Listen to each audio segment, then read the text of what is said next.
I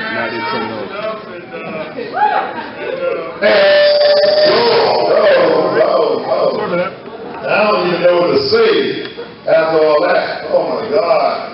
Summer, thank you for being so open, so vulnerable, so honest. Thank you for teaching us what humility is all about. That was incredible, and I appreciate you so very much. And I'm so very, very proud of you. Miguel, what a powerful content. That had to be the most powerful contribution I've ever seen, because it was not only words, but it was followed by great example. And how many know you'd rather see an example than hear about one any day? Thank you for a powerful contribution. Well, for those of you that have visited today, my name is Cory Blackwell, and I have the privilege of leading this group here of incredible disciples here in the Chicago church. We also now have our first official one there in Dubai, soon to have 18 others and 12 others in the city, Midwest cities in the United States. And I have some great friends here today that I just want to say hi to that are here. Juan and Jay Futch, this guy right here, who I grew up with, and saved my life. I made some better choices as I grew. But I want to thank all of you for being here this morning. We are in the midst of a series, Destiny, Why God Saved Us. There are so many illusions as to what people think God saved them for. People come to God because they want money, they want power, they want change. Maybe they want some things that are quite legitimate, like health issues. They want a healing. They want all of those things. But how many of you know that is not why God saved us? Those are just the grace of God's gift that He gives us when we come to Him. But He saved us for a work and a purpose that He has designed for us. See, we've already received the greatest gift. When you come to God, you've already received the greatest gift. But what greater gift can you have other than your salvation and a personal relationship with God? It took me many years to put that in the right priority. Let me tell you something. I got it right this morning. I don't know about you, but I got it right this morning. The biggest gift I've ever received. Sorry, honey. You got to be number 2. The biggest gift I've ever received in my life is my personal relationship with God. And then because He loved me so much, then He gave me this beautiful young woman to be my wife. We have been teaching Destiny. And we learned in the first part of it that finding your destiny is the most important thing. You can ask most people what is the purpose of their lives, and they can't tell you. At best, they can give you a temporary purpose, which I call a goal. To be a doctor, to be a lawyer, to be a ball player like me, or whatever you choose to do. We have all these degrees. I've got them, you've got them, we got all those, and yet every bit of that at some point in time will go away, burn up, be done with when you are done away with, just because of Father Time. So we learned in finding our destiny, number 1, you have one. Every man, every woman was born with destiny. God had destiny in mind, purpose in mind for you. And that purpose was to bring Him glory and to expand His kingdom. If it wasn't His goal for us to bring Him glory and expand His kingdom, then why save us and then leave us here to mess everything up? Look at this world that we live in, as dark as it is, and it's so-called full of us Christians.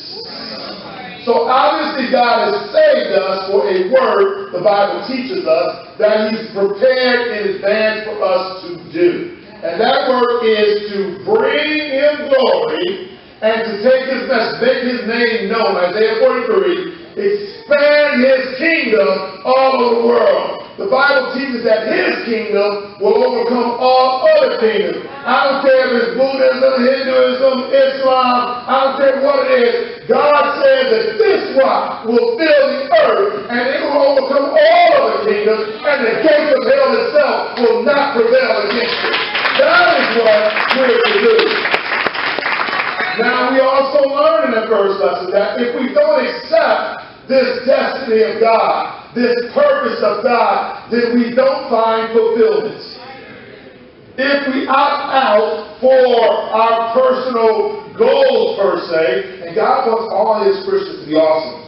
If you're going to be a doctor, be the best doctor you can be so you can bring God glory. If you're going to be a lawyer, be the best lawyer. If you're going to play ball, you might not be as good as me, but be the best you can be. Whatever you're going to do, you do it to the glory of God. And then God adds a little dose of His Holy Spirit to make you the best at it when you're using it for His glory. But when you opt and it's for your glory and your purpose is your end all and your destiny, then you find yourself with a lack of fulfillment in life. Yep. How many of y'all know that one and they go, man, is this it? This is all it is? Dang, I've worked all these years. I've been in school how many years? I mean, God, this is it? I remember waking up, looking up at the ceiling, got plenty of money, cars, girls, everything else, thought that I was the man. Going, this is it? This is how I'm spend the rest of my life, like this, waking up like this, going like, who is she? What am I doing here? How did I wake up in this place? I mean, what is this about? What is this about? Is this it?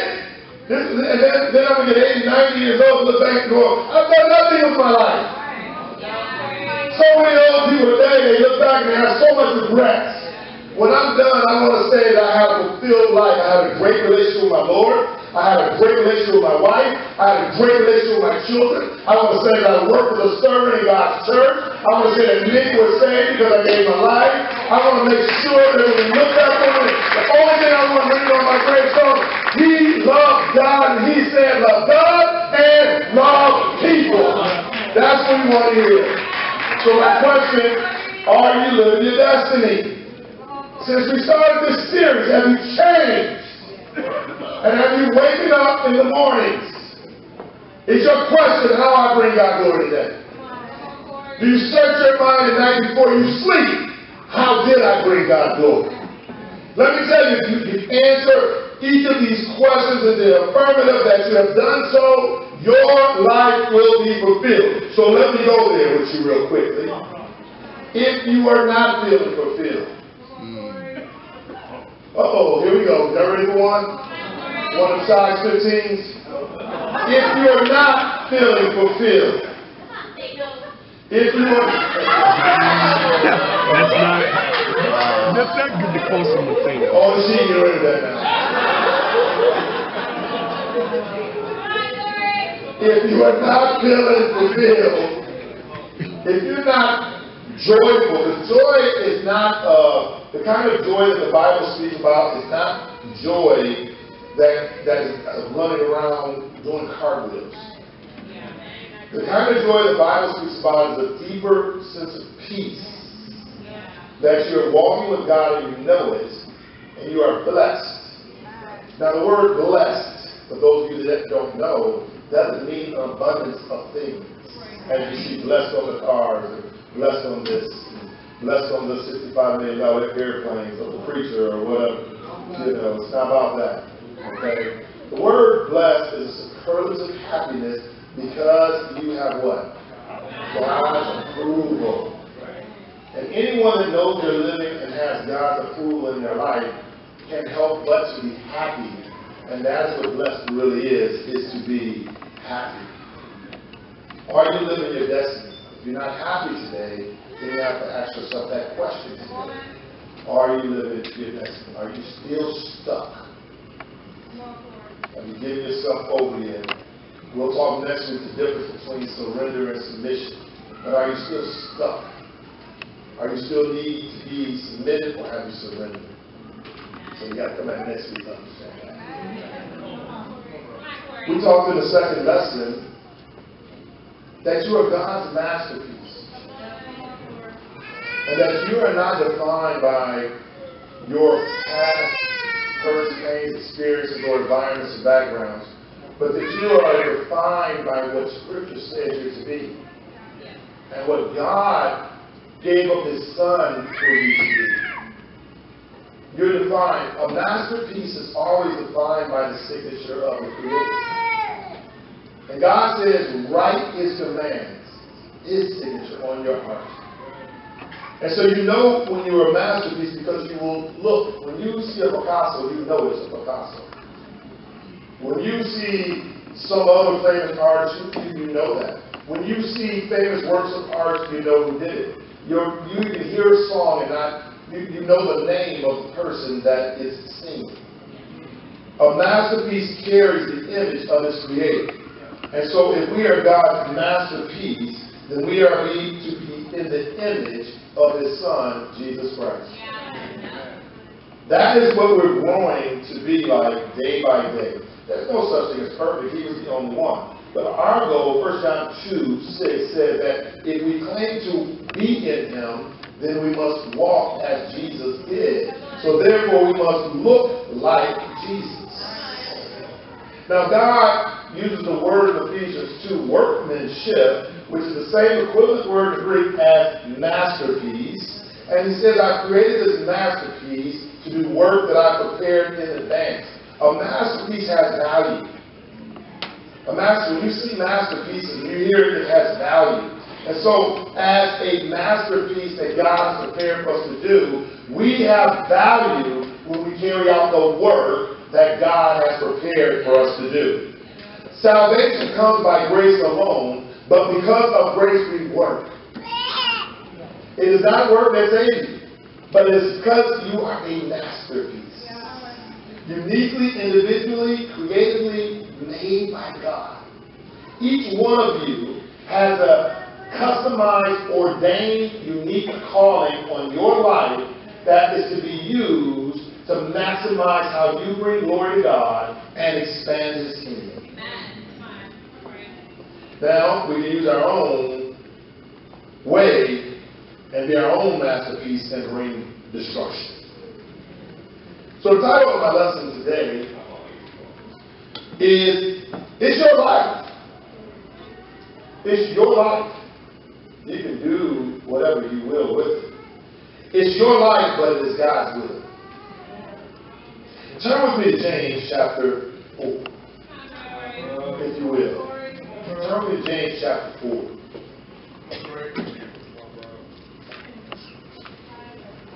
I am glad God has allowed me 53 years of life because it has taken me many years to learn these lessons. I thank God each day for His grace that I'm able to breathe, to read. I thank Him for the mind that I have that can comprehend. You know, so many people go into college and come out stupid. I'm glad I can come in church and go out with God's wisdom to lead my life.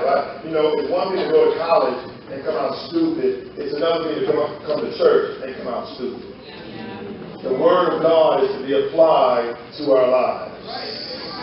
James 4, verse 1. What causes fights and quarrels among you? Don't they come from your desire to battle within you? You desire, but you do not have. You desire that battle within you. You desire, but do not have, so you kill. You covet, but you cannot get what you want, so you quarrel and fight. You do not have because you do not ask God. When you ask, you do not receive because you ask with wrong motives, that you may spend what you get on your pleasure. Right here we find a very interesting lesson from James. On the surface here, it seems he's asking a question as to why we fight amongst ourselves. But the answer is found in the latter part of these verses. When you ask, you do not receive because you ask with wrong motives, that you may spend what you get on your pleasure. Here's where you see the first conflict of your life, your desire, God's will. What you want most time is to be spent on you. You ask God, I want the house, I want the car, I want the man, I want the woman, I want this. But the desire is not to bring Him glory with all of that. The desire is to keep that for your own pleasure. You see, marriages don't work when marriages don't ask, how can we glorify God in our marriage? Dating relationships can't stay pure unless we ask, how can I glorify God in my marriage? The world will suck you in with power, success, and money when you don't ask, how can I use this to glorify God? See, we want to get from God, but our motive is wrong. We want to spend what we get on our own pleasure, and that leads to destruction. Go to Romans 12 with me real quick. Y'all following with me? See, I've been there. I can honestly say I had it all, and yet had nothing. Romans 12, verse 1. Now, know the definition of insanity. And that is to do the same thing over and over and over again, and yet expect a different result. That is just insane to continue living a certain way, thinking that anything is going to change in your life. One of my mentors speaking is Anthony Robbins. He said you can change in the instant of a decision. So that means even today, whatever you're going through, in an instant, you can change. But this is what must have to happen. Romans 12, verse 1. Therefore I urge you, brothers and sisters, in view of God's mercy. What are we talking about in view of God's mercy? Your salvation. This is not written to just a general population. This book here in Rome is written to the Romans. You got a couple categories. You got a couple of weaker Christians up there. You got some Christians up there that was trying to bring back some Judaistic practices. And then you got some Jews that would not accept the teachings at all. And he started off, he said, so he's talking to, right here in this verse, those of you who have received mercy. You have received salvation. You are no longer lost. You are no longer confused about your destiny and purpose. You understand why you were created. You have submitted your will to the desires and will of God. That's mercy, because God did not have to do so.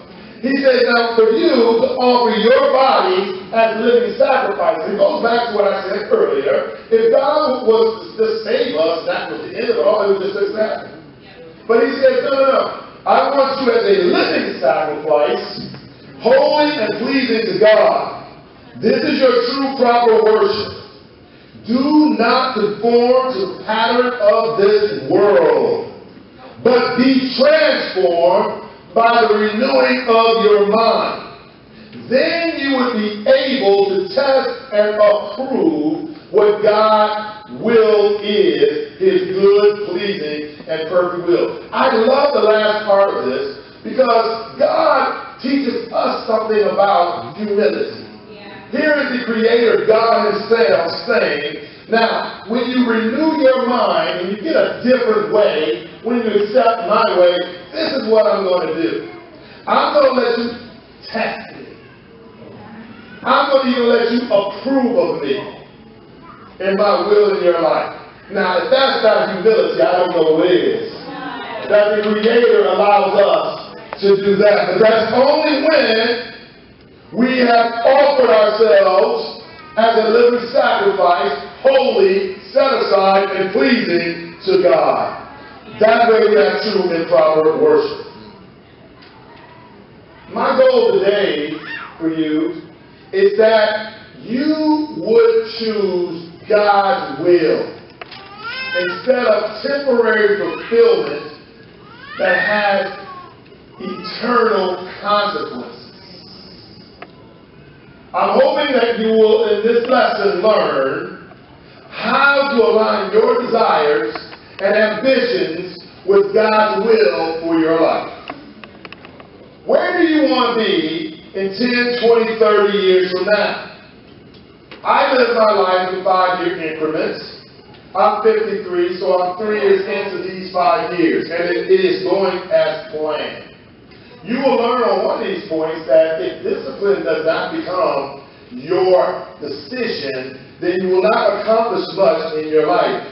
As a boy, I wanted to play basketball, be a preacher, have a wife, and have a family. I am very fortunate that is what God has given me. Now, we live in a very fast-paced world. I live in one too. This is is not my first flight. And we can oftentimes get distracted, too busy to consider our long-term goals. So what does that mean? We have marriages that don't work on the marriage. They just exist.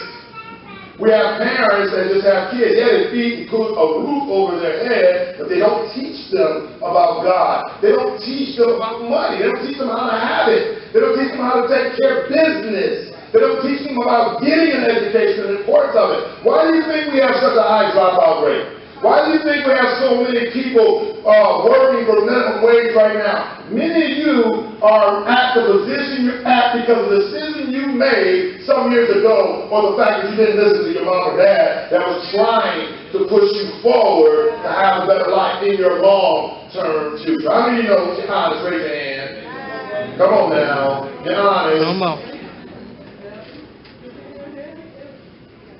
So, where we're too often too busy to stop and consider the long-term goals and those long-term goals of God. And instead, we're planning a course of running to win. Instead of planning a course of running to win the race, we're just running.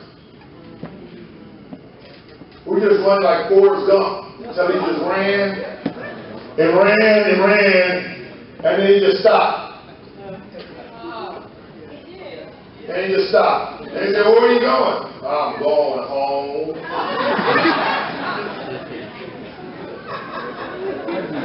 I'm tired. I'm going home. So now, where will you end up if you keep running? For Christians, this is a vital issue. A very vital issue in your life that you must mature in quickly. Our lifetimes are to be used for God's purposes. And of course that is to what? Bring Him glory and expand His kingdom. Now, if we don't bother to consider that, which is His desire that all men be saved and come to a full knowledge of the truth, then what happens to us is we miss our own personal calling while we live temporarily on this earth. And so all we do is exist. A rat race, a Ferris wheel that we run around on, trying to keep moving.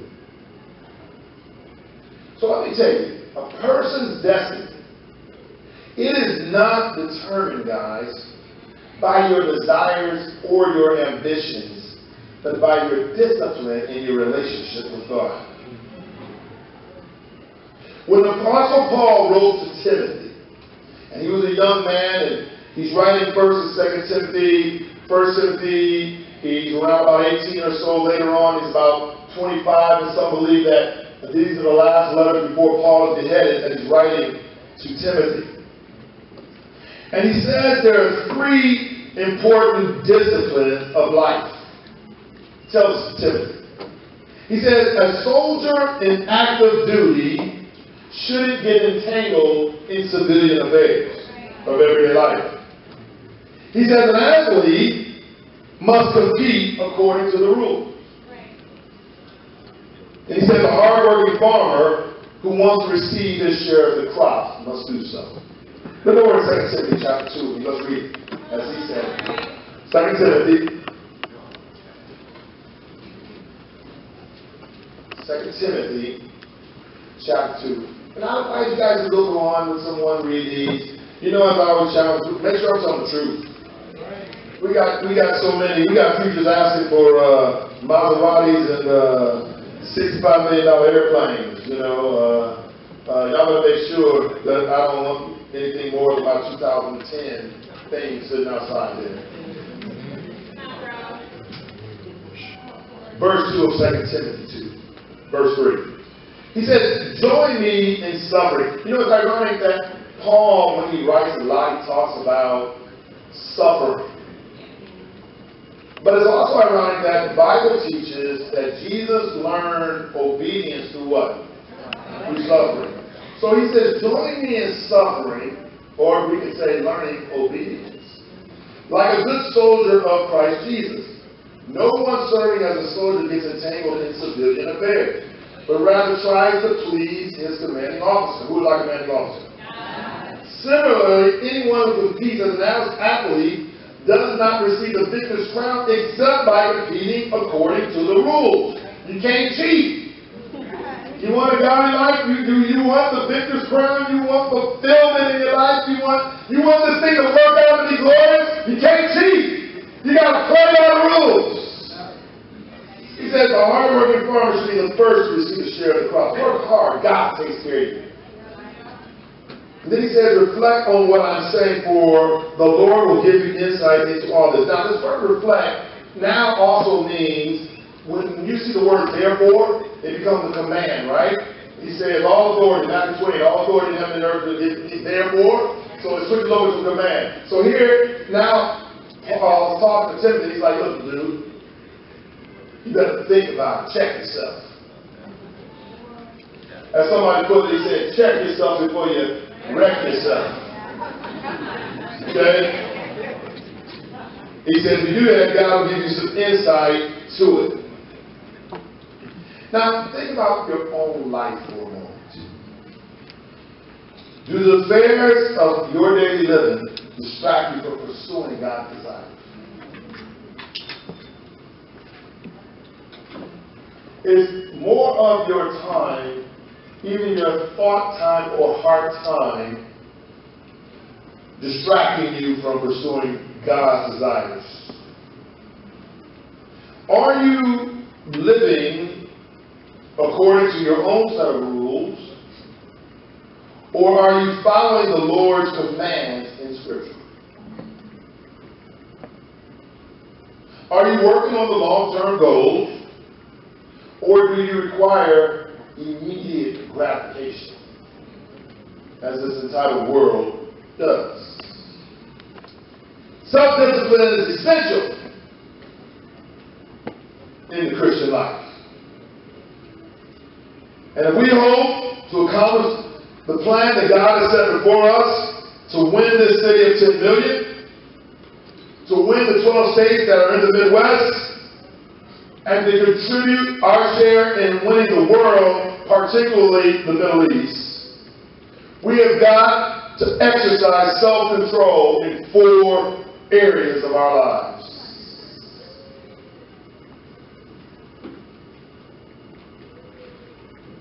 Missions is the least of our worries. We could have been done with that a long time ago if we had some self-control. But point 1, we need to discipline our minds. When's the last time you picked up a book? We need to discipline our mind. How we think determines our desires and our direction. You follow me? If we think differently in church on Sunday morning, but differently the rest of the week, we will not be able to follow God fully. Sunday morning cannot be the only time we're brought into the presence of Christ. Romans 12:2 tells us this. It says, do not be conformed to this world, but be transformed by the renewing of your mind, so that now you may approve what God's will is, His good, acceptable, perfect will for your life. We've got to discipline our minds. Some of us become very lazy-minded. We allow ourselves to wander off into thought that means nothing. Thoughtless chatter that only confuses our brains. Daydreams that turn into nightmares. We take not captive of every thought and make it obedient to Christ, as the Scriptures teach us. Now see, a disciplined mind is one that is renewed by the truths of God's Word on a daily basis. And therefore, when you have been renewed by the Word of God on a daily basis, you're now able to discern good from evil, a good choice from a bad choice. But we must discipline our minds. Point number 2, we must exercise self-control over our emotions. I'm the most emotional guy in this room. I'll be the first to admit it. But I work very hard not to let you see all my emotions. There are times before I come up here to preach that there's certain guys that have seen that emotion. Pat, I got to talk to you. Okay, yeah. Welcome to church, everyone. I have to go deal with Cory before I can come here. What kind of things do I have to deal with my heart? I got to deal with the emotions of my heart. I'm a human being. I get down. I get angry. I get bitter sometimes. I can have lust in my heart. I can have the wrong. Sometimes God has me preach the message, and I'm going, God, why do you have to preach that message? You know, I don't feel that way today. Because He knows that you got to deal with it before you can preach it. But many of us do not have self-control over our emotions, and they get us in trouble. When I was a young man, I remember sitting at the dinner table with my mother. And y'all know that little fragile blind lady that stood up here all summer long, walking around in a little cane like that, you know, like she can't do nothing, right? You know, little fragile, blind as a bat, you know, the whole 9 yards. This is weak, right? Fragile and everything. Let me tell you what she did one time. Tell you what she did. We were sitting at the dinner table, and I had about 13, 14 years old, and she told me something. I can't remember the whole details, but she told me to do something or get something. I must have told her to wait or said something smart, because I swore she turned in my Ali. And she hit me with a right wham so hard, and I rolled back and hit the wall, knocked me out my chair at the dinner table, and I swore I saw her stand on me. I'm the greatest, don't try it. I was like, oh no. You know what? You check yourself before you wreck yourself, but your mama wrecked you, you know? Some years later, I was playing ball. I was in Seattle, got my money. I'm an NBA ball player. My mom was my accountant, and she called me up and talked about a little too much spending I was doing. And I said, I made this money. Man, flashback, and my Ali came right over my eyes. And I'm like, oh, I can't believe I said that to her. I hung the phone up. I was scared. I sat there on the couch just, oh, Lord. She's going to be in Seattle in 5 minutes. I know she's in Chicago, but she's going to be at the door in 5 minutes. I called her back up crying like a baby, but this time different. Because I knew I'd hurt her. See, if you don't check your emotions, they can cause you to be hurt. Or they can really hurt someone else. In this case, it was my mother. There may be times you don't feel like being a Christian. There may be times when you don't feel like turning the other cheek. There are the times you don't feel like being sacrificial. You say this mission thing we're doing is too much. There are times when you don't feel like being complimentary to someone you may not care for as much. There are times you may not feel like praying, and you know you should. But we must exercise self-control over our emotions. Anytime emotions threaten to overwhelm us, we must place them under the authority of the Spirit of God. The Bible says, take captive every thought and make them obedient to Christ. When Paul first came to Corinth, you guys know him through the scriptures as this powerful man of God. In fact, who wrote more of the Bible than any other man. Almost wrote the whole New Testament himself. And yet he says in 1 Corinthians chapter 2, verse 3, he says, I came to you in weakness with great fear and trembling. My message and my preaching were not with wise or persuasive words, but with a demonstration of the Spirit's power. We we must allow the Spirit of God to overtake the spirit of the enemy, as most of you would call him, when we are interacting in this world. Because we will either be hurt or we will hurt. Point 3. Got to learn to control our appetites. I'm a spoiled brat. So this point's for me, because I'm a spoiled brat. My wife told me that yesterday. She said, I'm not the only bratty one, because I call her spoiled. She's the only kid. You're not the only kid, right? Some of y'all raise your hand as the only kid. Yeah, y'all know what I'm talking about, right? That whole world revolves around y'all. Y'all know what I'm talking about. And I'm always going, you ain't like that only kid. Come on. And she said, well, you the only boy. I ain't the only one, Brandon. You, Brandon. So I'm writing this one in repentance.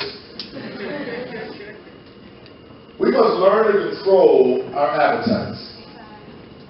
We cannot satisfy every desire that comes along and still expect to accomplish what God desires of us in our lives.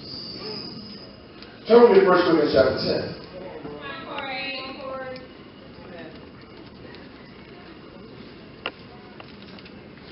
Just give me one amen when I get there. It's only 66 books in the Bible that you can remember. Paul says this, 1 Corinthians says, I have the right to do anything. Yeah. There go the coat room, right? Do whatever you want to. Help yourself. Have at it. Do your thing. He says, I have the right to do anything, you say, but not everything is beneficial. I have the right to do anything, but not everything is constructive. No one should seek their own good, but the good of others. The other day, I was on a mission. God showed me this in practice. I had my day planned. It was all about me. And I needed to get a birth certificate for Amber on one of my children born here. So while I was at the birth certificate office, I decided to get an extra one for myself, in mine too. So I hand the gentleman my ID, and he looks at me and goes, you got to be kidding. Cory! His name was Paul, by the way. Cory! I said, yeah, what I do? You don't remember? Dude, I'm 53 years old now. I've been gone a while. I don't remember you.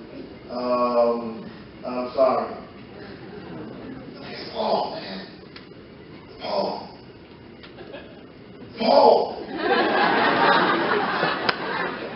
But I'm so sorry. I'm sorry, Paul. I'm sorry, Paul. I said, are we friends on Facebook or something? So anyway, I get this awesome opportunity to, I'm there for birth certificates, but I get this awesome opportunity to share my faith. But it don't stop there. So I gotta get my driver's license here, but here it requires a birth certificate. So I did go to my birth certificate, but you have to have a hard copy of your Social Security card. Yeah. I ain't seen my Social Security card in probably 20 years. And so I head over to Social Security Administration, to get that taken care of. And I go up and I give the guy the ID, and he goes, Cory! What'd I do? Cory, Jimmy. Okay, I'm 53 years old, man. It's been a long time. I'm not really sure. Please forgive me. I know what and who he was. But it gave me, again, I was on a different mission. It gave me perfect opportunity to share my faith once more. Now, this is all, within an hour, a couple hours. So now I'm going to walk over and try to get all these things established and finished back at the DMV. I'm walking down the street, and the dude's on the phone. And he's talking, but he taps me on the shoulder. I'm like, yeah, I'm from Chicago too. Don't touch me, man. I don't know you. I may not have been here in a while, but don't touch me. I don't know you. And he's like, hold on, I just see somebody I know I gotta talk to him. He goes around and he goes, Cory. I stepped, because this now, he ain't a boss, no, counter. So I stepped back a little bit on him, like, what I do, you know? He said, it's Cicero.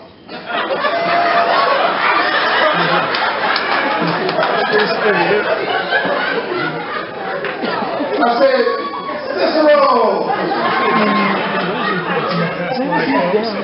I tried to play that one off. Like, Cicero! You don't know why I did. I said, no, I don't know who you are. I'm 53 years old, you know. He said, Cicero! Bill Hamilton! Bill Hamilton! He got baptized in the same month of November. Cicero, I still didn't know he was, but he was brother, hey man. So the Lord has given me 3 opportunities to look to His interest and not my own appetite and need at the moment. See, God, when you place others before you, He will fulfill your desires. We're told clearly in Scripture some of the appetites we need to sustain from. Our fleshly ones, our sinful ones, our lustful ones. Even there's some legitimate desires that can take us out of balance. Self-indulgence in anything. Sleep, food, things out of balance. Idolizing a relationship. Different things of these natures.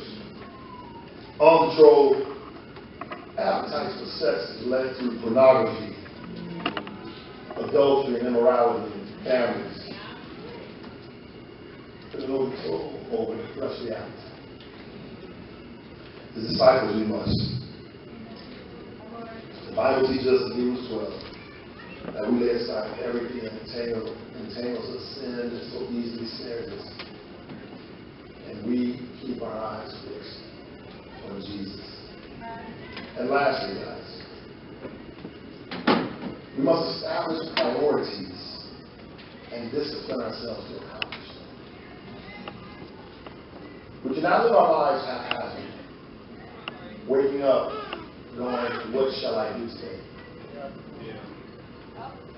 We wake up submitting our plans to the Lord, and it will be your will today to see life.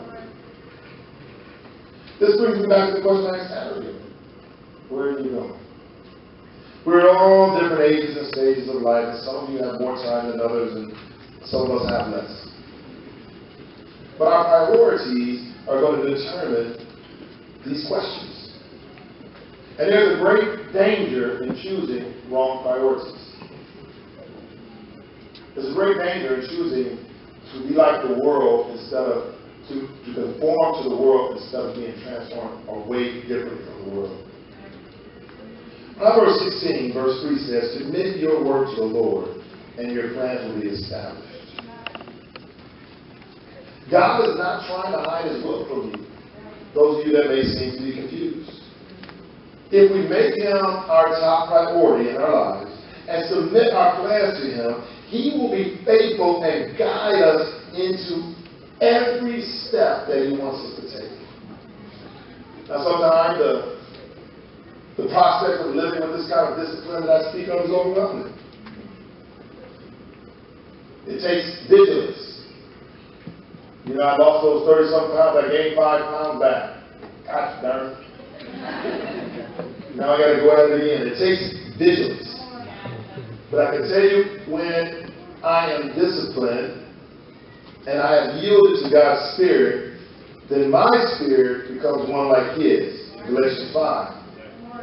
Love, joy, peace, forbearance, kindness, goodness, and faithfulness, gentleness, and self-control.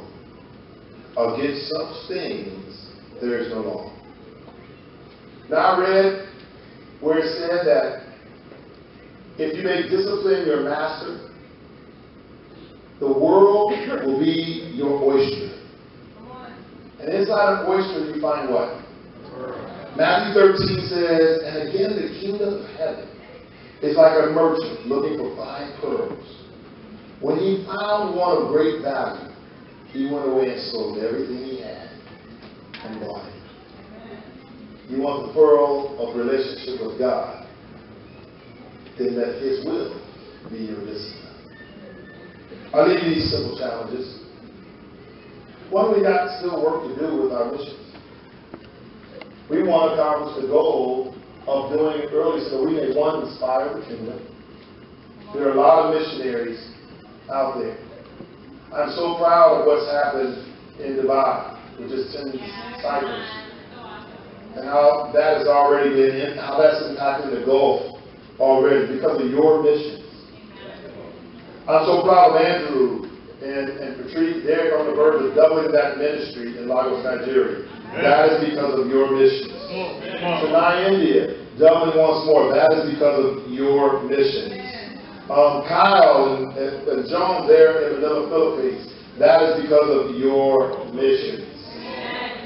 Let us not stop short of the goal. Let's be disciplined. It makes a challenge. I canceled everything this week so we can focus. We can focus. And we will have our leaders meeting at 2 o'clock. And your house church leaders will give you some more details. But so we can focus. So that's number one challenge. Let's get this missions things done over the next 2 weeks so that we can talk about what we need to, what is that? Winning souls. Secondly, the house churches need to love each other deeper. We need to put forth a disciplined effort at building relationships. We are a family. How many of you know that no family just happens to be family? They work at it. And that's why they say the family that prays together stays together. We need to be more of God's family, taking care of the needs of one another. And we must love each other just deeply in unity. It is a must for us to accomplish the great task that God has put before us. So, closing, remember this. I don't know where you're at when you came in here. I don't know where you're at this moment. But I want you to remember this. It's your life. You can really, really, really, really, really do whatever you want to with it. But do you want to do it? Do you want to do it? Or do you desire God's will? Yeah. It's God's destiny that brings us to faith. Yep. Yep. Answers every question. Yeah. You guys with me? Yeah. You can say amen? Yeah. And we give God all the glory. Yeah. The song is going to put on up.